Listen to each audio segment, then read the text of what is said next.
আমার ছেলের অসুখের কথা শুনে আমাদের পতিনতলা থানার ইউনো মহোদয় আমাকে ডেকে আমাকে কিছু অনুদান দেয় এবং চিকিৎসা করার জন্য সাজেশন দেয় এবং বলল যে আরো কিছু আমরা অনুদান দেব, তুমি চিকিৎসা চালিয়ে যাও।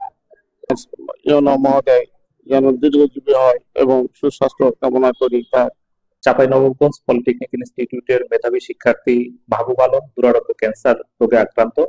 কিন্তু মাহবুব আলমের পিতার পক্ষে তার এই চিকিৎসার ব্যয়ভার বহন করা সম্ভব নয়। আমরা সকলেই মিলে মাহবুব আলমকে সহযোগিতা করছি। আমরা চাই সকলের সহযোগিতায় মাহবুব আলম ক্যান্সারকে জয় করে আবার স্বাভাবিক জীবনে ফিরে আসুক। সকল বিত্তবানদের কাছে, যাদের সামর্থ্য আছে, তাদের কাছে আমাদের অনুরোধ থাকবে আমরা সবাই যেন মাহবুব আলমকে সহযোগিতার হাত বাড়িয়ে দেই।